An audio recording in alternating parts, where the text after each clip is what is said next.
Welcome to CEO Insights Asia Executive Series, Principles of Scaling. Welcome to CEO Insights Asia Executive Series, Principles of Scaling.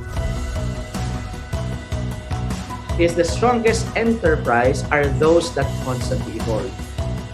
It's no longer the game of how big you are, but now the game is how big your ecosystem is.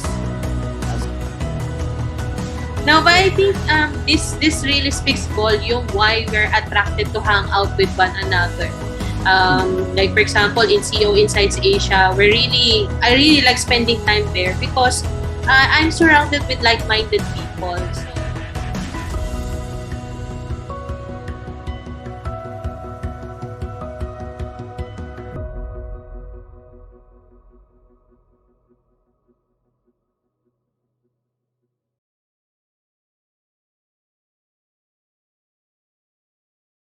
All right. Good morning, guys. How are you doing today? Happy Friday. Kamusta kayo dyan? Hope everything is good. Everybody is okay. Good morning ulit sa inyo lahat, mga CEOs. And hope you are doing good and everything is green today. Alam ko, kayang-kaya niyan. Kung hindi man green, alam ko, kayang-kaya niyan. And alam ko, you can strive within today. Ano? Before anything else, my name is Roel, founder and CEO of GE Up Digital Marketing Solutions, your host for today. And today's topic, nakikita natin sa screen, it's all about path or landas. Ano? And then, just a reminder, guys, why do we do this every 10 a.m., every Friday at 10 a.m., is we want to install DNA principles that scales organizations. And faithful yan. Faithful natin ginagawa to. Umulan, umaraw, regular days or holiday man. Every Friday, we will do this to strengthen the DNA principles. So to all participants here in the Zoom, we are already how many? 10,000 na yata tayo dito. And for those who are in the Facebook, ano pang hihintay nyo? Hop in, lipat tayo dito sa Zoom para mas may interaction tayo. Ano? And join na kayo for you to gain at least one insights. Yun lang gusto natin eh. Gain at least one insights that you can immediately apply and execute within your organization and into your day-to-day operation. Immediate, as in ngayon na, actionable ngayon na. Alright? And the theme or our theme for this month is all about mission. It's all about missional. Alright? And ito yung mga core values na pag-focusan natin. Operating in excellence, progressing in experience, and thinking in generation. Diba? Sobrang laman, diba? And ito yung overview ng topic natin within the month of June. Alright? We have the path for the first week today. We have preview for the next week. Pause for the third week and prepare for the fourth week, 'di ba? Sobrang timing, 'di ba? Kayang dapat ito ay na i-inject natin sa system natin as CEOs for our operations. All right? So, yeah, announcement lang guys, no? We have the circle meetings that happens every Tuesday at 11 a.m. So ano ba nangyayari dito? Nagkakaroon ng interaction sa mga CEOs. Ano? Ito yung in-depth na pag-uusap ng mga CEOs. Brief, sweet, pero sobrang laman. Sobrang laman. Nagkakaroon ng parang instant mastermind within this session. So, if I were you, join our circles. Ano? And ayun nga, no, dahil dumadami tayo, ito nakakatawa dito. We do this mainly every Tuesday. Pero dahil dumadami tayo, nagkakaroon tayo ng other day like Monday. We already have circle meetings during Mondays and Wednesdays. Okay, so dati Tuesday lang eh, di ba? So ngayon, dumadami talaga tayo, nagpo-progress tayo, dumadami nagjo-join sa CEO Insights dahil ayun nga, ang daming nangyayaring maganda dito sa atin. So yeah, join us within these circles. For us to join, just click on the link na nandito sa Zoom natin, ano. And ano ba yung mga nangyayari? Ano ba yung mga experience ng mga CEOs na nagjo-join dito sa CEO Insights Asia? Please watch this video.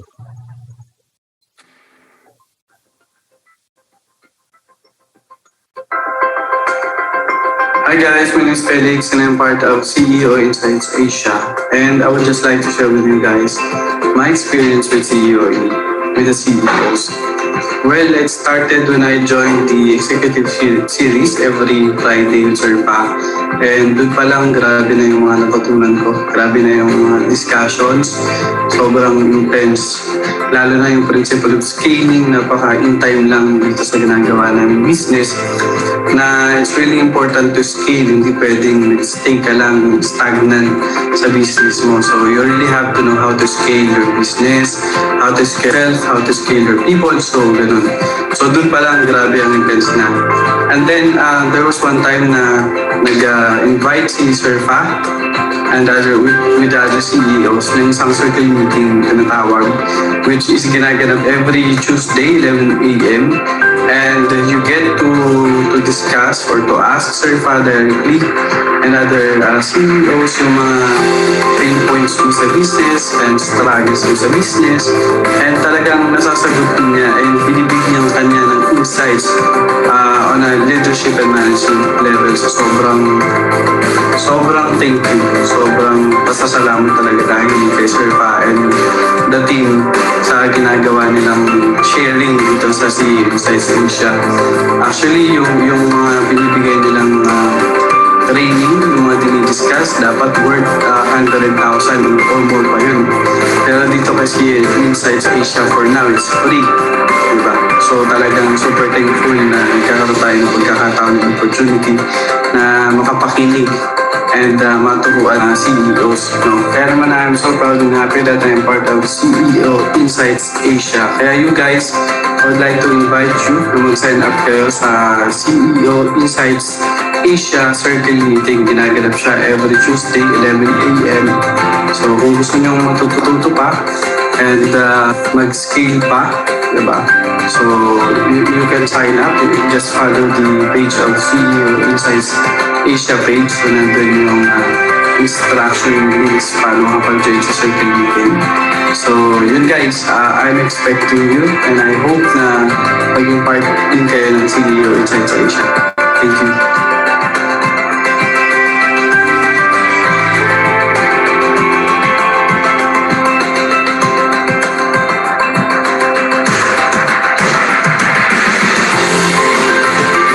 Right, yeah. Yan, totoo yung sinabi ni Sir Felix, ano? Yung mga tinuturo dito is dapat worth, not even worth 100, no? Talagang kailangan, it worth, malaki talaga yung value na makukuha natin dito. And share ko na lang rin, ako kasi sobrang na-attract ako dun sa bite size and actionable principles na pwede mong i-apply today, as in today na. So yeah, yun nga, just sign up dun sa mga circle meetings natin which happens every Tuesday. So another event na nangyari dito at mangyayari pa today, itong ating getting started, ito yung pinaka-onboarding sessions ng mga bagong CEOs na nagjo-join sa CEOInsight Asia. So kahapon we already have one kahapon, Thursday, and then today, mamaya 2 p.m. meron din. Alright? So, yeah. And another thing na nangyari, okay, multiplier mastermind.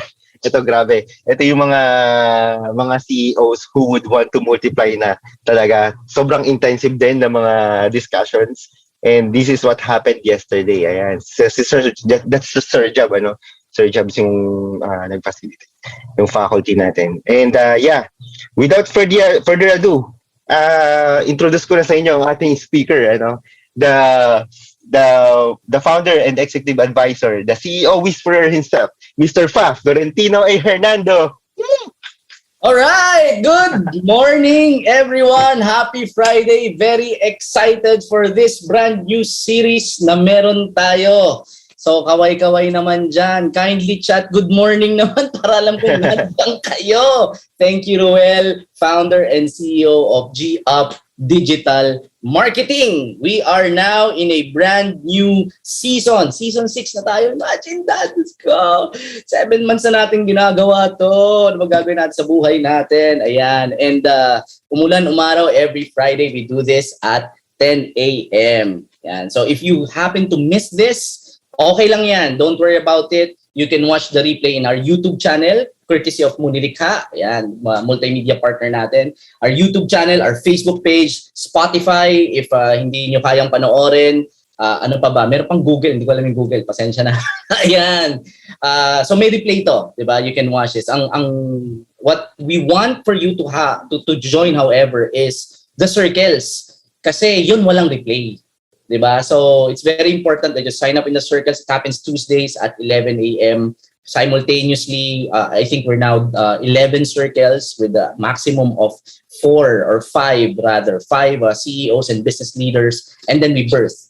But dahil nag-expand nga tayo, we're very grateful kasi lumabas na sa Tuesdays si Frank of the Mercs. So he's doing CEO circles every Monday at 11 a.m. And si Miss Mel, ang ating chemist turn lion, every Wednesday naman at 11 a.m. for business women. So meron tayong businessmen, Tuesdays and Mondays, 11 a.m. Meron tayong women, Tuesdays and Wednesdays, 11 a.m. At meron din tayong partners. So para dun sa mga mag-partner, sa mga couples, so sa racing or building their companies, meron tayo. At ang nagli-lead niyan ay si none other than one of our founders, si Sellers Hub, BK Rivera, and Ayen. And kasama dyan sila Comizen, kasama dyan sila Eman and Tina, sila Vane, at saka sila Jerome. So yeah, sobrang daming nangyayari ngayon at moving on. Sige, huwag na natin patagalin, sabi nga ni Ruel. So, formally introducing myself, meron na tayong 29. Ito na ata ang pinakamalaking participation ko. Salamat kahit nagtatampo pa rin ako. Kasi BK, naka 63 tayo eh. Tapos, anyway, sige. Ganun talaga. Anyway, formally introducing myself, my name is Florentino A. Hernando, or FA. I'm one of the founders and executive advisor of CEOInsight Asia. And our purpose is infusing ideas that build lasting companies. We want to learn in this ecosystem how to build our companies into something that we can transfer to our children and our children's children and the children's children and the next generation. So yun ang dahilan ba tayo nandito. We're here to learn not only to scale our business but to sustain it for generations to come. Okay. So agendas, ano ba ang mga pag-uusapan natin ngayon? We'll talk about a conversation starter. So yung mga walang sakit dyan, sasagot na, hindi na sinisipon. Ayan, I'll just ask a question and then they will have a conversation para may engagement naman tayo. And then I'll talk about strategy. We'll define what strategy is from facts and figures. We'll talk about why strategy is very challenging. And then we'll talk some fundamentals and then we'll get practical. Okay, so a heads up. Last season, sabi nga ng iba, it was one of the most emotionally intensive season na pinag-usapan. We talked about execution and the emotion was high back then. No? Talagang mainit yung conversation last time. So, yumaman ng mga fish oil manufacturers sa akin dahil high blood ako sa mga pinagsasabi ko doon. But this season, this will be the most intellectually exhausting. So kung last time, na high blood tayo, kailangan natin ng fish oil, dito mauubos ang energy natin kakaisip. Diba? So mapapasarap ang tanghalian natin ngayon. Okay, so ready na ba kayo? Please type, I am ready if you are engaged na and excited to talk about strategy in the next 40 minutes. Yan, I am ready. Salamat. Ayan. Uy, dami. Uy, Coach Ron, you're here. Shout out kay Coach Ron. Ayan. So, si Rainier, RD, Coach RD nandito. So, conversation starter muna tayo. Okay? And I asked this question already to the two people na napilitang sumagot. May I call on Coach RD to share his definition of strategy? And then si Ma'am Alay of Sellers Hub. Coach RD, floor is yours. Hello, good morning. For me, definition of strategy, siguro step-by-step approach kung paano mo gagawin yung isang bagay, and it depends upon siguro for you to formulate a strategy using your past experiences and knowledge. Yan, okay. Sige, it's a step-by-step process on how to achieve your vision, your goal, and whatnot. Sige. So, yung next, yung isang favorite kong binubuli. Ma'am Alay, floor's yours. So, hello, good morning. Good morning, Sir Fa. So, good morning, everyone. So the question is, what is your definition of the word strategy? So para sa akin kasi, pag naririnig ko kasi yung salitang strategy, ang unang pumapasok sa isip ko is process eh. So para sa akin, strategy is a process. And hindi ka magkakaroon ng isang strategy or isang process if wala kang goal na siniset. So goal first, then strategy. Or Ang process. gusto naman. So yun para sa akin, Nakakainis. diba? Oo, parang binasa mo yung deck ko ah. Ayan. Sige. Thank you, sir pa. Thank you, Alay of Seller Sub, no? Matinik yan sa ating Shopee and Lazada and whatever platform comes next. So, kine-claim na natin. Okay, so strategy, it's about a step-by-step process. So, it's about how to achieve your goal. Dapat may goal ka muna bago ka gumawa ng strategy. And basically, that is it, in a nutshell. Doon iikot ang conversation natin. For the next, ilang minutes pa ba ako? Ayan.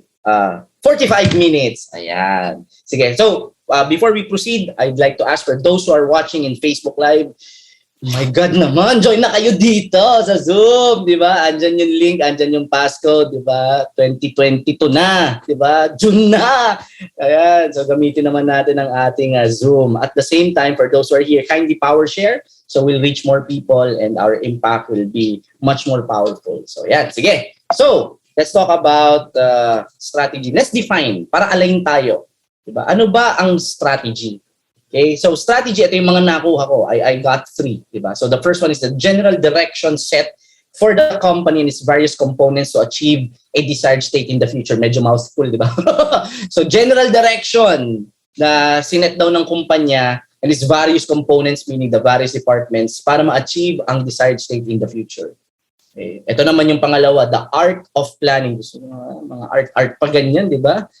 So the art of planning and directing overall military operations and movements in a war or battle.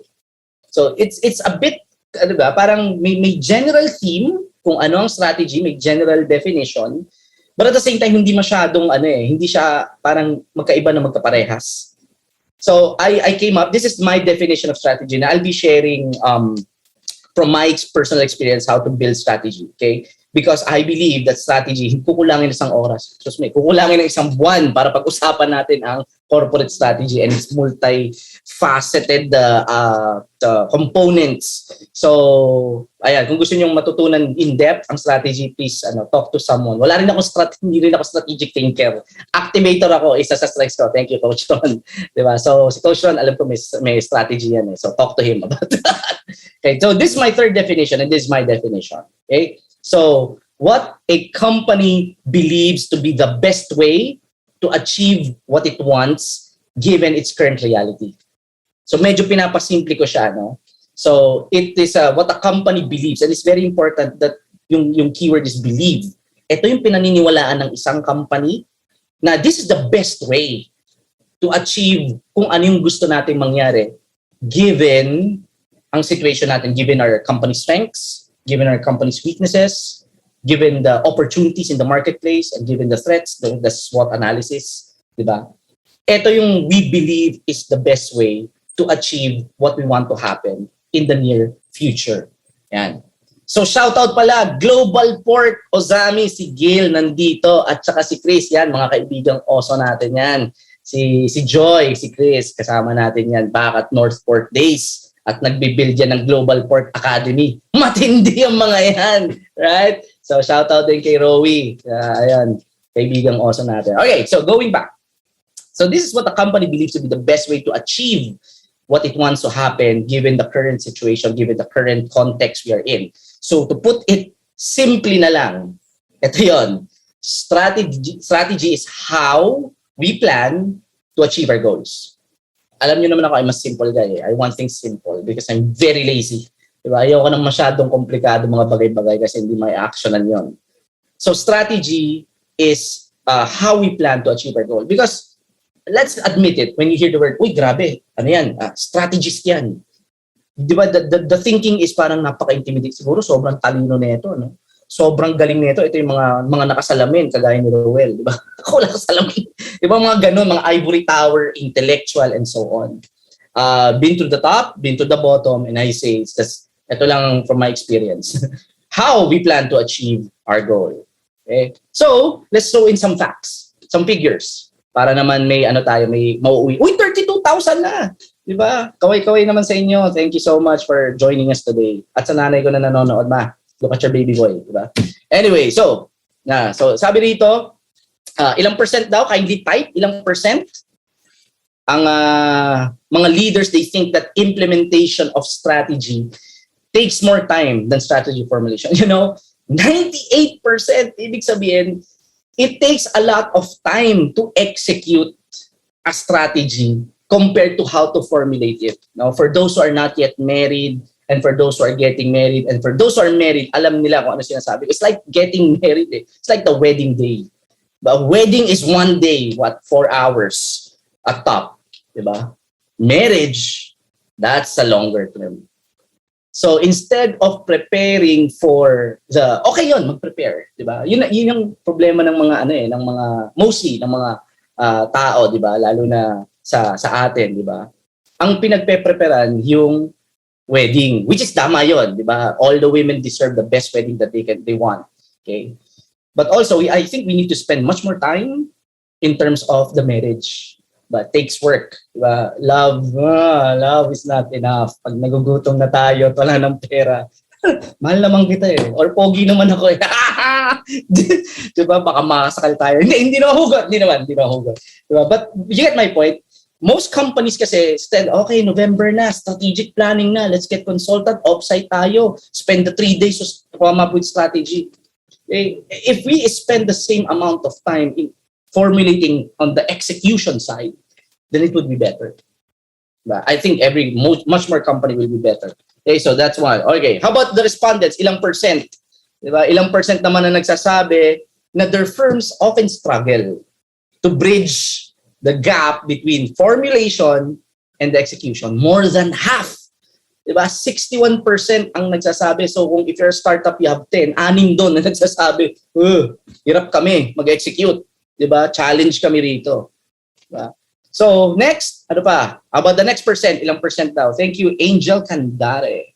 Ang naniniwala na they're good at crafting strategy. But dyan, diba?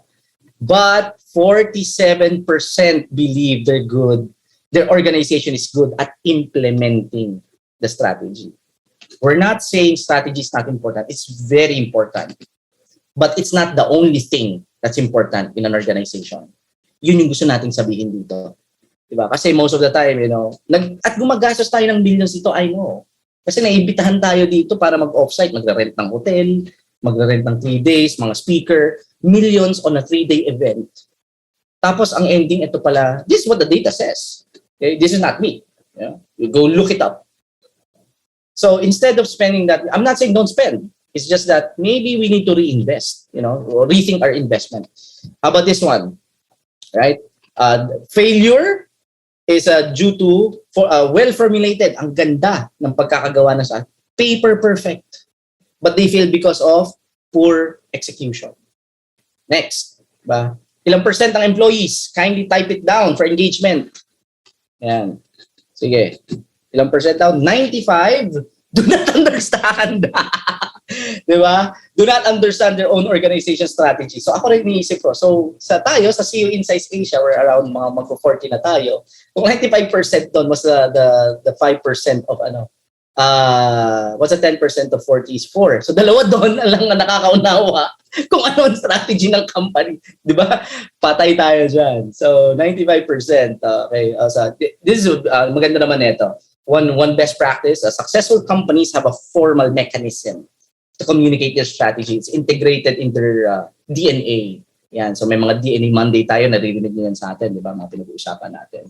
And then here's the top 3 reasons, or in 2016, top 3 reasons why strategy implementation fail. Okay. Number 1, poor communication. Number 2, lack of leadership. Okay. As leaders, susundot lang ako hindi tayo nagpa-follow up. Follow up is for amateurs. Follow through is what makes leaders leaders. Okay. Finalo up to na eh. No one cares. Kahit ako, kaya ko mag-follow up. Diba? Kahit sino kaya mag-follow up. But making sure that yung finalo up natin follows through, that's a different conversation. And ganun din sa strategy. Everybody can come up with a strategy, but leadership is required to follow through on the execution of the strategy. Yes? Okay. O hindi ako galit ha. Ayan. Diba? Okay pa ba? Please type yes if you're still engaged. Ayan. Thank you so much. Yeah. Okay. The third one is ito. Using the wrong measures. Diba? So yan ang mga reasons why strategies are failing. Okay. Sige. So, moving on. Bakit ba challenging ang pagde-design ng strategy? Okay? Why is it challenging? There are three reasons. Maraming dahilan, but there are three reasons. And later, I'll show a picture of how it works. Okay? So, number one is clarity. Strategy design is challenging because even the experts don't have a standard definition of what a strategy is. Yun yung challenge eh. Kahit hindi sila nagkakasundo-sundo kung ano ang strategy at ano ba ang purpose ng strategy. So nahihirapan talaga tayo. You can call Michael Porter, you can draw on Gary Hamel. Gary Hamel was named by Fortune magazine as the #1 thinker in business strategy. He's one of my idols, one of my mentors from a distance. And even him, parang ako nahihirapan ako sa kanya kung ano ba ibig sabihin ng strategy for him. So there's no really a clear definition of strategy. Okay? So actually, isa pa to, there are different types of strategy. When you say strategy, what do you mean? Corporate strategy ba yun? Marketing strategy? Global strategy? Diba? How do you go expand internationally? Innovation strategy? Social media strategy? Or talent strategy? How do you screen people? How do we hire people? How do we retain people? How do we fire people? How do we promote people? So when you say strategy, nagkahalo-halo siya. Diba? So that's why it's challenging when you say, let's come up with a strategy. What strategy are we talking about? Okay, is it corporate? And so on and so forth. That's one challenge why strategy design is very difficult to accomplish. The second is, it's very complex. Okay? Kasi ang daming moving parts when it comes to strategy. Kasi corporate strategy is the brushstroke. Okay, this is what we're going to accomplish in the next 5 years. And because of that, sasabay yung innovation strategy, yung marketing strategy, yung social media strategy. Ang daming moving parts. That's why it's kind of difficult to really pin down what strategy means. At the same time, the larger the organization, the more difficult it is to create alignment. Yes? Yan. So and growth changes everything. This is an often unspoken, uncommunicated, hard, cold, brutal truth. Growth changes everything. The way we operate as a startup isn't going to be the same way we operate as a global company. Magkaiba yun. Okay? Try doing that. Try doing that. Diba? That's the fastest way to lose your job. Diba? And then vice versa. You can't run a startup using a global company competency. Magkakaibang core competencies. No? And that's why many startups, tinatawag natin doon nagsisiling. Diba? Tsaka tayo natatawag. Diba? Kasi parang I've been doing the same thing over and over again. And at first, I was successful, pero naglo-law of diminishing return na. The harder I work, the faster I lose money, nababurnout ako. It's because nag-grow na eh. Iba na ang skill set na kakailanganin. At yun yung ina-address natin. No? How to scale. At the same time, not just scale, but sustain the organization. So there are many moving parts in an organization. Tapos isa pa, for example, yung vocabulary natin defeats us. Case in point, magkakaroon tayo ng 5-year strategy. That 5-year strategy will be broken down into yearly, diba? Goals. So yun na yun. For example, a strategy is ganito ang mangyayari sa atin. We're gonna break it down into goals. Magkakaroon ng number so that it's achievable. Ang tawag doon ay BHAG. Big, hairy, audacious goals. So may goal tayo for year 1, may goal tayo for year 2. That becomes the steps to accomplish what we want to accomplish. Now, because of that, the transition from corporate strategy, ang nangyayari is, nagiging na siya, from corporate strategy to a BHAG. So sasabihin nila, for example, gusto nating ang strategy natin is to go and become mostly e-commerce, diba? So we want to be the standard e-commerce ng Philippines. So in 5 years. Tapos year 1, ang goal natin year 1, makapag-open tayo ng 30 na warehouse all over the Philippines. Akala ko ba strategy yun? Diba? Ba't naging goal na yun? So that's where the confusion happens. Make sense? Diba? Masakit na ba ulo nyo? Oh, welcome. Diba? Damay-damay na to, sumakit yung ulo ko rito. So there are many moving parts. Our vocabulary defeats us from strategy, nagiging goal. Akala ko ba strategy? Tapos hindi pa nako-communicate regularly.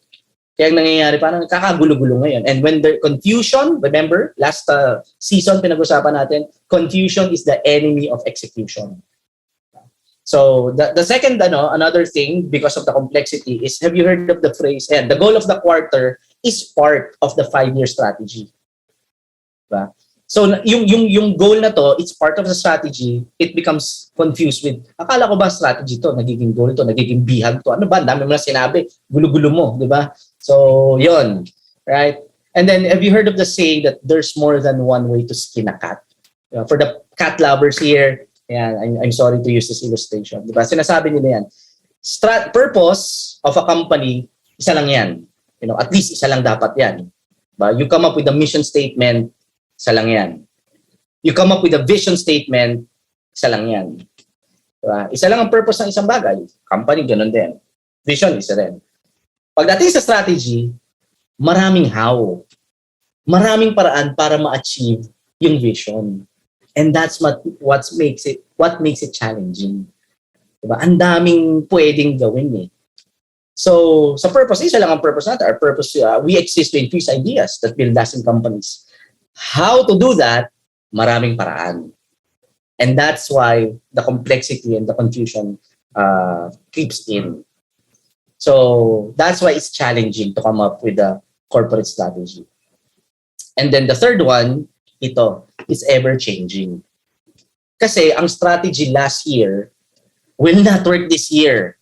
Sa bilis ng in a usually medyo peaceful business landscape, medyo predictable, yung strategy has a shelf life.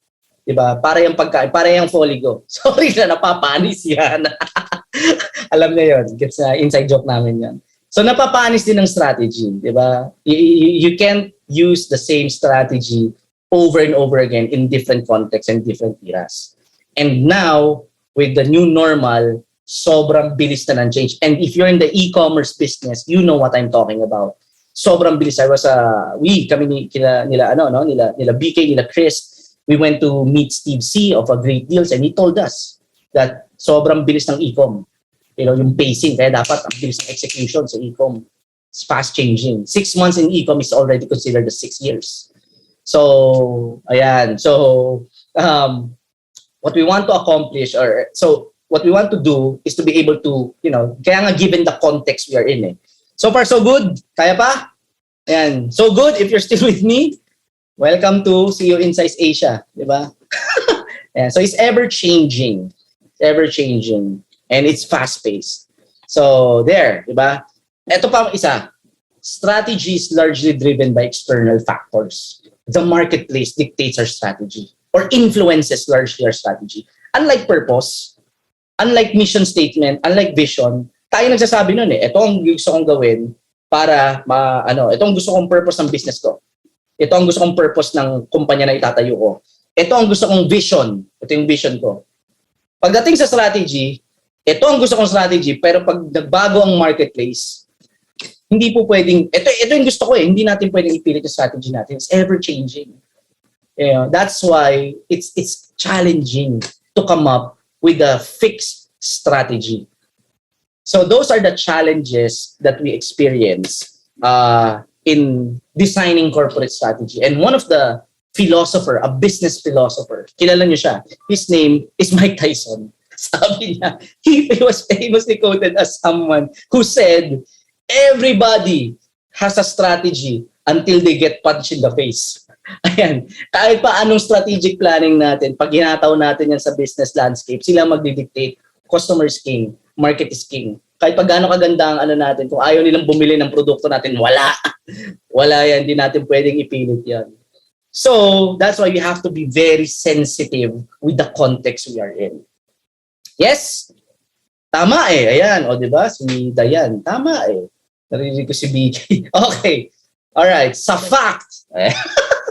Alright. So, let's talk about fundamentals muna.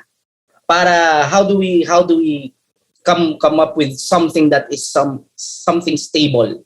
Because in a world that is constantly in flux, head-snapping pace ang change, ang bilis, the strategy that is effective today, in a world where strategy is effective today and it's no longer effective tomorrow, we need something that's what we consider timeless. Something we can anchor into.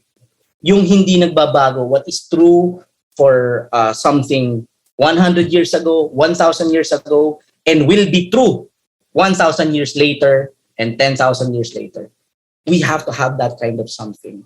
Okay? So ito yung fundamentals, right? So purpose. This is the reason why an enterprise exists. Hindi magbabago yan. Okay? Kaya nga purpose eh. So forever yan. If your enterprise exists for something, that's its purpose. Unless you want to change it, then okay lang yon. But the idea is, you started something with the sole purpose of doing something, accomplishing something. Hindi magbabago yan. Okay? Vision. What the purpose looks like in the future. So vision has to be visual. Kaya nga vision, visual. Walang numbers yan. Okay? Image yan. It's a picture of the future state that excites us. So that's vision. And then strategy, like as defined, is what is believed to be the best way to achieve the vision given our current reality. So pag nagbago ang reality, we need to come up with what we think is the best way to accomplish our vision. Yan. I just sent application to join. Okay, sige. So, let's put it para mas ma-picture natin, no? Para mas mag-grasp natin yung concept. Imagine this is your company, this is the purpose, you have a purpose, you have a reason why it exists. Kung wala kayong idea niyan, message nyo lang ako, usap tayo, di ba, mag-engage tayo. Diba? Shameless plug, pray for me. Okay, so have a purpose, the reason why your company exists, and then have a vision.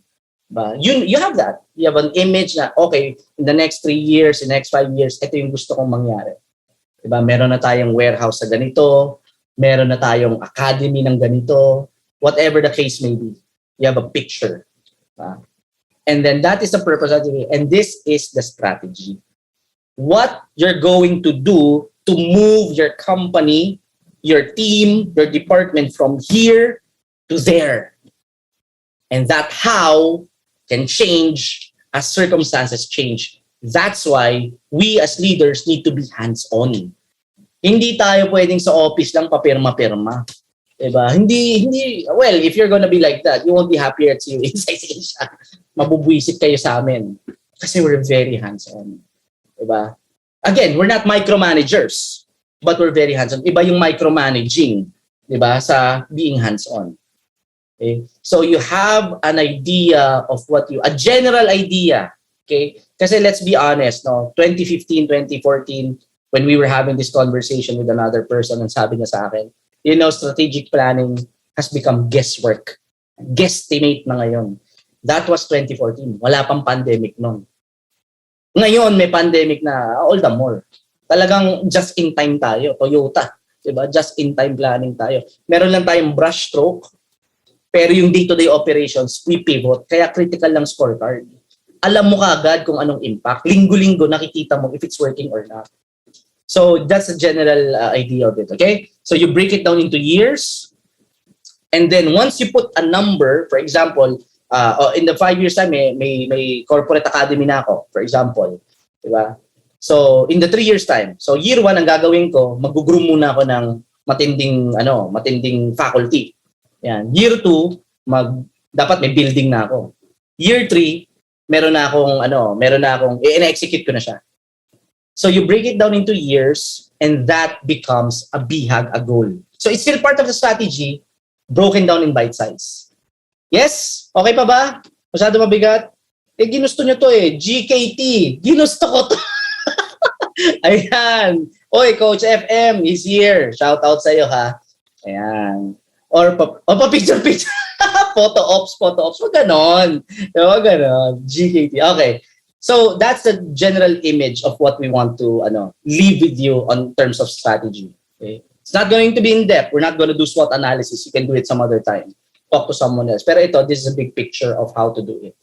Now, ito yung tricky part, di ba? So, you go for corporate strategy. That's the general direction of the company. You break it down into years. It becomes short-term strategy. Diba? So year 1 by this time, may ganito na tayo, year 2. And then you break the year into months. So if you want to be as detailed as the nitty-gritty nuts and bolts, then it's up to you. And then the short-term strategy now for the year or for the year will dictate the people strategy, for example, the financial strategy, di ba? Enough na ba ang pera natin para mag-hire ng ganitong tao para sa gusto natin mangyari? Enough na ba ang pera natin para mabuy itong company na to? Enough na ba para makalipat tayo sa building na to? You know? So may finance strategy ka, gagay yan, social media strategy. So those are the things that we need to consider. But again, your CEOs, you'll figure it out, you know. And that's why we need one another para nagtutulungan tayo. That's why CEO circles are very important. All right, I have 19 minutes. Kaya pa? O ayaw na. GKT, pakitype GKT. Kaya. Ayan. Kaya. Sige. All right. So, why strategy matters? Bibilisan na lang natin. Number 1, it provides direction and motivation. If you have a strategy and you see, the competitive advantage of companies is not the money. It's really the passion of the people who are willing to bleed and sacrifice for the success of the company. It's not the money. It's the imagination, the intellectual capital and emotional capital of people. Now, here's the tricky part. You as leaders, you know this. We can't pay people to care. Hindi natin sila pwedeng bayaran, dapat mag-excited ka. Ito yung gagawin natin, maging passionate ka. We cannot do that. Try that. I've been an employee. I'm an employer. Doesn't work. We can only inspire people through great leadership. And that's where CEOInsight Asia come in. You get an intensive CEO leadership education every 7 days. You get the network that you have. Anyway, so yeah, the providing direction and motivation. When the team sees that ito yung gusto natin mangyari, malinaw yung strategy natin. Okay, again, hindi kinakailangan detailed, but you have a general idea of what you want to accomplish. It excites people. They're more than willing to give their best work. If that's the strategy that they want to do in their personal life as well, connected, yung corporate purpose sa personal purpose. The second is prioritize activities. Dahil may general direction na tayo, mabibreak na natin. Okay, siguro by this time pwede na natin, kaya na natin makabili ng bagong building. Diba? Kasi right now, nasa pipeline yon, pero hindi pa ready yung company eh. So ipa-prioritize muna natin ito. Diba? So nabe-breakdown siya. That's the beauty of a general corporate strategy. Last but not the least, it personally connects the activities to the day-to-day work of everyone. Kaya ako ginagawa ito kasi ito yung outcome. This is how my work, lalo na sa mga front lines, this is how my work contributes to the overall success of the company. Kasi ito yung strategy natin. Given that the strategy is constantly communicated on a regular basis. Pagbabayaran ka pa ng delivery. relax, di ba? Okay, moving on. Okay, so just a quick case study and then we'll get practical. Yan. So case study. His name is Vinit Nayar, and I believe you heard him from me. Okay, he's a former CEO of HCL. He's an IT company, it's a global company, 50,000 employees back then when he was the CEO. And he wrote a book entitled Employees First, Customer Second. He talked about the transformation of HCL into a global powerhouse. Ang dami niyang ginawa. Isang ginawa niya, transparency. Diba? Kasi sabi niya doon sa book na to, hindi ko kayo bibigyan ng kopya, bahala kayo sa buhay niyo. Diba? Meron ako niyan, hindi naman kayo nanghihingi eh. But anyway, sige. So, may ebook tayo niyan. Ano sinasabi ko? Oh yeah, transparency. One thing I learned sa kanya, he opened the 360-degree evaluation of everyone. They can see kung ano yung sinasabi ng alin. Meron siyang reverse accountability. Rate your boss. Okay? So, kaya yung mga formal engaged na partners natin dito, pag-uusapan natin yung in the latter part, no? Na there will be, I think with Sellers Up, ginagawa na natin yun. Na may rate your boss na. Diba? You get to rate the experience. How would you rate the overall experience of in terms of your boss's leadership or your immediate supervisor's leadership? So isang ginawa niya yon. Ano pa ba? Reverse accountability, transparency, because he believed that okay, here's the story para mas ma-appreciate siya. He was in Venice. Sa Venice, maraming malalaking floor-to-floor window. Tapos, nakabukas lahat ng bintana. So sabi niya doon sa guide niya, bakit dito sa country na to, door to door yung floor to floor yung bintana. Tapos laging nakabukas. Sabi ng tour guide niya, kasi kapag nakabukas yan, napipilitan yung mga may-ari na linisin yung bahay. Kasi totoo naman, di ba? Pag nakikita, napipilitan tayong ayusin. Ganun na, nakuha niya yung idea niya. So ngayon, ginawa niya transparent yung lahat ng performance scorecard. So everyone can see. Ngayon, napipilitan ngayon lahat, ayusin yung buhay nila. Kasi kita dun eh. Di ba? High transparency, high accountability, high execution. Kaya kita ko yung mga dailies nyo, di ba? At shoutout naman kay Frank na updated, at kay Atuya, ayan, ng The Mercs. At saka kay Chris din na updated, di ba? Na ilang linggo kong niluhod na sana maging updated siya. Ngayon naging updated na. Wala naman akong problema kay BK dahil mas updated pa siya kaysa sa akin. So salute. Okay. So those are the things that he did. Pero isa sa pinaka nagustuhan ko when it comes to strategy is by co-designing it. And he wrote on a Harvard article. It says there, how I did it, a Maverick CEO explains how he persuaded his team to leap into the future. Go Google it. I think you have 2 free subscription for Harvard. Read it. Ito yung story niya. Yan. So isa dun sa part niya is collaboratively develop a strategy. In a world where I came from, corporate where I came from, na ang strategy closed door meeting, ang mga strategy lang executive team, pinalitan niya yun. So he co-designed the strategy with the entire company. So ito yung sinabi niya. Ito kasi pinaniniwalaan niya. I didn't care. Meron siyang strategy pin-propose niya. Pero sabi niya, I didn't care if they adopted this exact strategy.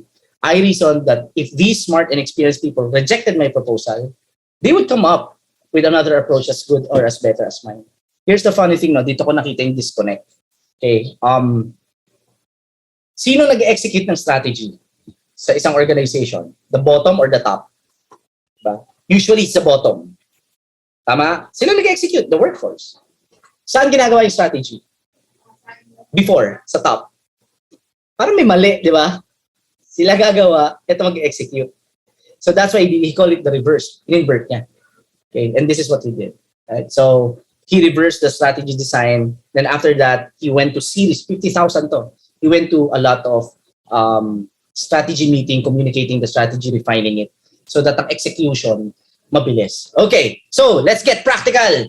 Ito na ang gusto natin. Level 5 leader. Ito na ang gusto natin. How do we do this? Okay, how do we come up with a corporate strategy? Very quickly, 4 steps. Okay, step 1, unify. Create a leadership team with shared DNA. Because I will keep repeating this until the day I die. Nothing good ever comes out from a divided leadership team. Nothing. Okay? If hindi magkasundo yung dalawa, yung founders, nothing good. Kawawa yung mga tao sa baba. Hindi magkaaway si mami. Pagka magkaaway si mami at daddy, kawawa ang bata. It goes the same in companies.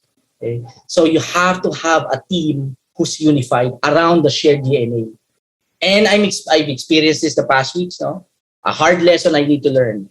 And no one's exempt. If I was already doing this, failed, di ba? So we're going to get better at this. And the beauty of it, pag may kasama kang CEO, you're in check. You know, someone is helping you to recover. So yeah, create a unified leadership team. It's very important na kadugo mo, ka-DNA mo, yung mga katrabaho mo. Okay, and that's what we're doing here at CEOInsight. So come up, unify, create a shared leadership team with a shared DNA.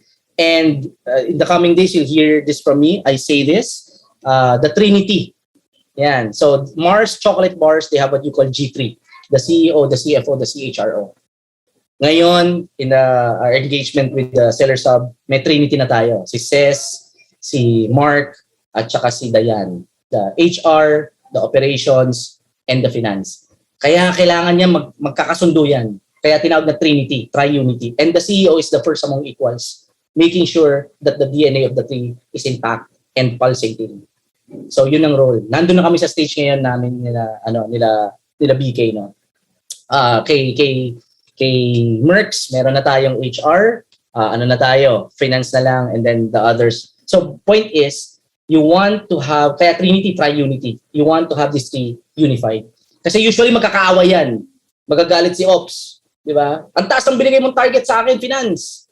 Sabihin ito, si HR, wala namang binibigay na tao sa akin, sinisipak pa ni Dayan yung mga tao ko, di ba? Paano ako makaka-perform? Ayan. Tapos sabihin ni finance, wala kang pera eh, di ba?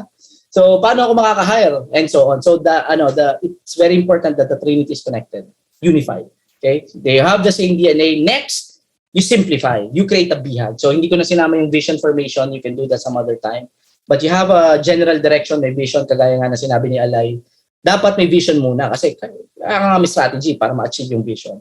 And then you summarize the vision using VNT. The verb, number, timeline. If you don't know how to do that, watch the previous episodes. Okay. The third, identify. Co-design together how to achieve that vision with your execom. Okay. And then fourth, with that, conduct yung 45. Conduct strategy conversations. Now na may general meeting na, may general corporate strategy ng execom, you talk to your departments, talk to managers, and their team. Talk to the HR team, talk to this, talk to that, and so on. Para may conversation, para may fingerprint yung mga tao kasi they cannot claim ownership if pag wala namang engagement, di ba? They will not sign on to something na wala man lang yung fingerprint. Hindi ako order taker.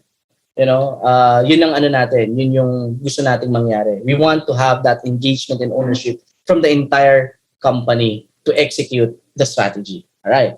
So, in closing, ayan, on time ako ha. On time ako. 10:51 on my time. Tama ba? Ayan. Last 4 minutes. In closing. We started a new series. It's about the focus or the theme for this month is strategy. But we're focusing on being missional on this episode. And that is building institutions for legacy beyond simply making money. We're not saying money is not important. It's very important. We need lots of money so that we can make impact to other people. We can build businesses that can make impact. Non-profits and other organizations. We're not saying money is not important. It's very important sa ginagawa natin. But it's not the main point why we're doing this. We're building for impact and legacy. And that's why you attend here every Friday at 10 a.m. And then you have your own circles. And then yung mga CEOs, we have multiplier masterminds and so on. So that's the value that we want to communicate in this episode. And I'll use my session and related to CEOInsight Asia. So ang vision ni CEOInsight Asia is that one day, excellence will be the norm and not a surprise. What do I mean by that? Parang pag pumunta ka sa government agency or kahit saan na lang na kumpanya, parang nagugulat kasi tayo pagka walang palpak eh. Ano yung gano'n? Uy, ang aga kong natapos sa requirements ko. Diba? Uy, but parang wala akong problema ngayon dito sa in-order ko. Ang ayos, ang ganda na experience ko. Parang, alam mo yun, nagugulat tayo pag ganon. We want to reverse that. And that's why we started this ecosystem. Excellence should be the norm, not the surprise. Okay? Not perfection, excellence.